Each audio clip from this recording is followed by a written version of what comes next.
Hi, this is Sara from Omnia.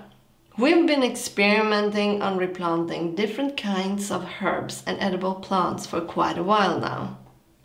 Our goal is to have an indoor herb garden that can provide us with all the fresh herbs we might ever need for our family. We've used both seeds and store-bought plants like this in our experiments. What we've learned is that although seeds work, we want to skip ahead some and use store-bought plants to start with instead.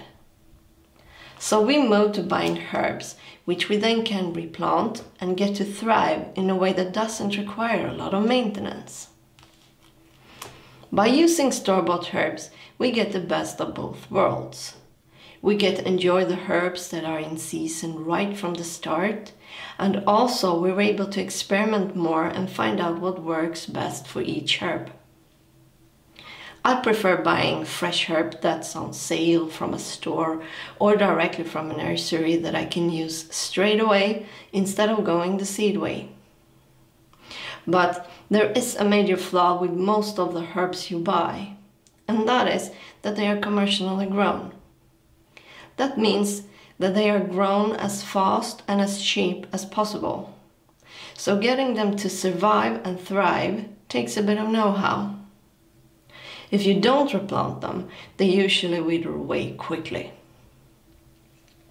So, in this video, I will show you how to replant a store-bought Salvia officinalis, or just common sage, so that you can also enjoy sage for a lot longer than the usual lifetime of these store-bought plants. Sage is a perennial evergreen sub-shrub that you can eat both fresh, like this, or dried. I love sage for the intense and peppery taste, but sage also has a long history of use for health purposes. I love to quickly fry a piece of a fresh sage in butter and pour it over my oven-baked root vegetables, because the sage adds a whole new dimension to the ordinary vegetables. So let's first go through what you need. Here is an organic sage that we are gonna replant. This one came in a small plastic pot. The size of the pot doesn't matter because you won't be using it anyway. But if you're able to buy plants with the size of the pot that you're using in your indoor herb garden, then I recommend you buy those and you won't need to replant them. If so, then all I recommend you to do is to place the pot in our homemade pot system. I highly recommend that you choose organic plants, as we've seen that organic ones survive the stress of replanting better. But if you can't, get a regular one and try it out anyway. We have successfully replanted non-organic ones as well. And also, if you opted for organic soil, then of course you want an organic plant to keep it all organic. Also, if you store your plant in the fridge, let it rest at room temperature for a while before you replant it. I usually let them rest for an hour or so at a minimum. As I mentioned, we won't be using the pot it came in. We use our own homemade pot system for indoor herb garden plants. A standard setup for each of our plants consists of a food-grade container and an inner pot with several holes in it, suspended above the water level inside the container. This pot system is very good and our plants seem to love it. It's so much better than just using soil. It's also very easy to make yourself. If you want to make one yourself, I've asked my husband Peter to show how to make one and also go through why it works. I'll add a link to that video in the description. And then of course, you need some plant soil. We use this organic soil, But as it is quite a lot more expensive, you can go with non-organic. But I recommend you make sure that it's from natural sources and not made from a mix with matter from sources like city sewage, etc. Also, I recommend you buy regular plant soil. With the pot system we're using, our herbs grow like crazy. So instead of wasting money of some kind of specialty soil, I recommend you instead invest that money in an organic plant soil. It works just fine. You'll also need some water. We use our special blend of water that we found works very well. You can watch our video about how we make it if you are interested. I'll add a link in the description for that as well. But you can also use regular tap water. I usually don't want to use the water straight away from the tap. Instead, I let the water rest overnight or at least a few hours before using it. A little tip, if you're like me and enjoy drinking a lot of tea, I recommend you also add leftover water from your kettle in the water you're using for your herbs and other plants.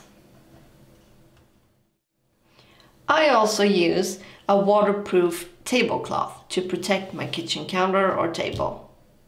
As you're handling soil with lots of bacteria and other microorganisms, I recommend you buy a tablecloth that you use exclusively for your planting activities. I like these wax or oilcloth tablecloths because they are so easy to clean.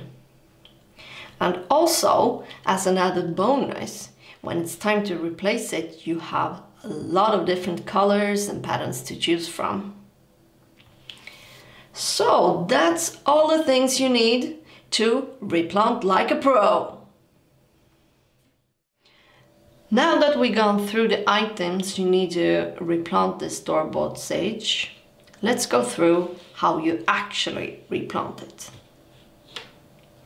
The first step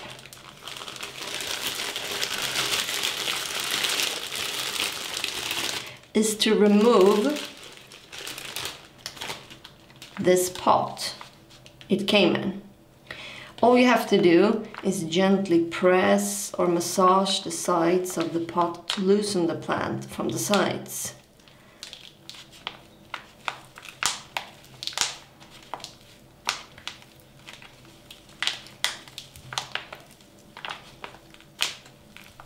And then you remove it like this. Look at these roots.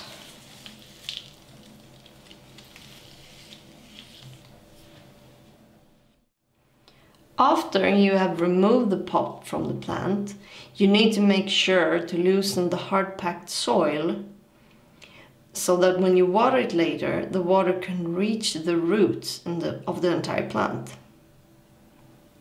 The way to loosen the soil is the same way as you did removing the pot it came in.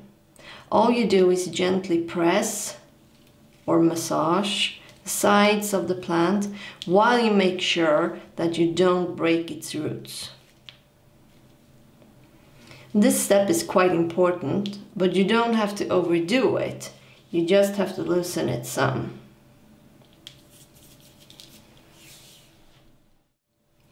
As you can see, this plant consists of many plants or stems. Some say that you should break up these store-bought plants in separate or pairs of 2 plants per pot. That is mainly because if you keep them in an ordinary pot with soil, they use up all the nutrients in the soil faster. In our experiments, we've found out that with the pot system we're using, we don't need to do that. The nutrients in the soil is of course used in our pot system as well, but when we add our water to it that also has nutrients in it, the soil lasts a lot longer. The next step is to place this inner pot on the table and put the plant in it to figure out how much soil you need to use at the bottom of the pot, so that the plant and the upper rim of the inner pot are in level.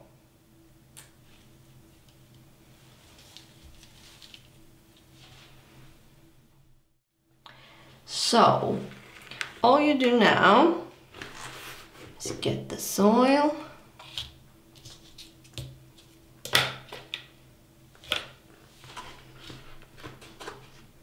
Now you add the soil that's required to level with the inner pot.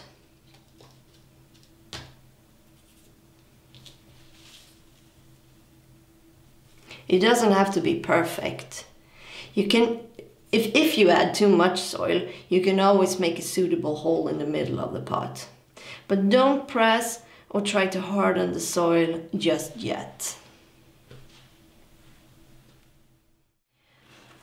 The next step is to place the plant in the center of the pot and add soil to the sides between the plant and the inner pot, like this. Be sure to fill the entire sides of the inner pot with soil. I recommend that you press or try to pack this soil some to be sure that it goes all the way to the bottom, and also that it will keep the plant straight and also grow in the center of this pot. I like to have my plants grow straight, and also I want them to be in the center of the pot so that all the roots of the plant get the same amount of room to grow. But also, I think it looks better when it's on my windowsill.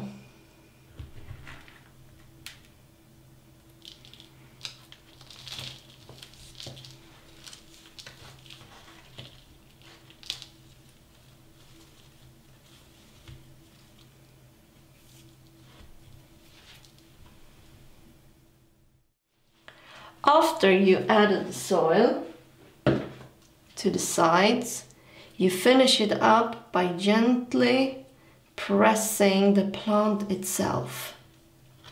Goal here is to get the rim of the inner pot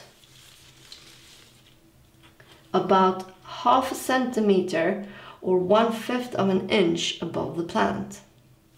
That way you're able to water it without having water all over the place.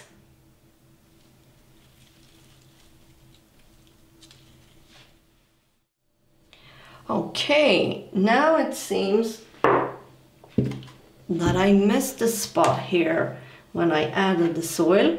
It happens. So you just lift it up and add some, so it gets the support it needs. And if it doesn't work, then you can use the other stems and try to give the support it needs.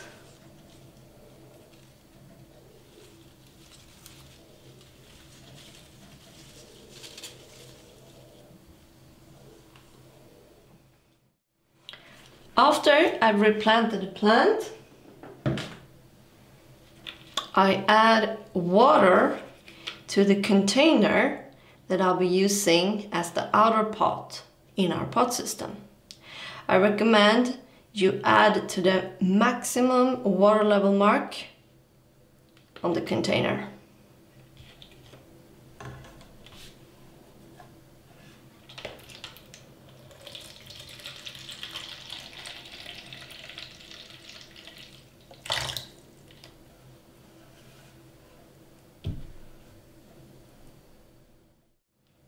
So now we carefully place the pot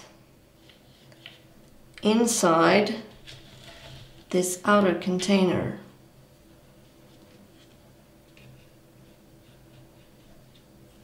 Like this, and we water it.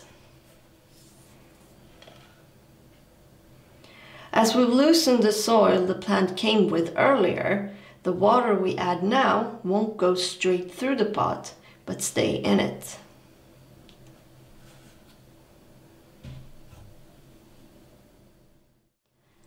Add quite a lot of water the first few days, but don't soak it. The roots won't survive with too much water, so try to keep it damp but not soaked. After a few days, you might notice that the soil on the sides is lower than the middle part where the plant is.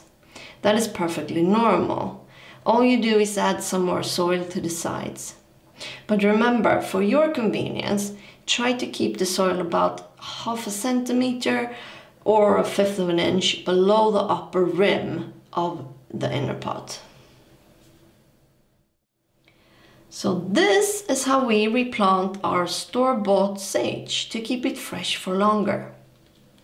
Sage needs warmth, so this herb is perfect to keep in your kitchen, preferably getting 6 to 8 hours of sunlight daily. So pick a well-sunlit windowsill and place it on and enjoy it. I hope to see you in the next video, and good luck with your indoor herb garden.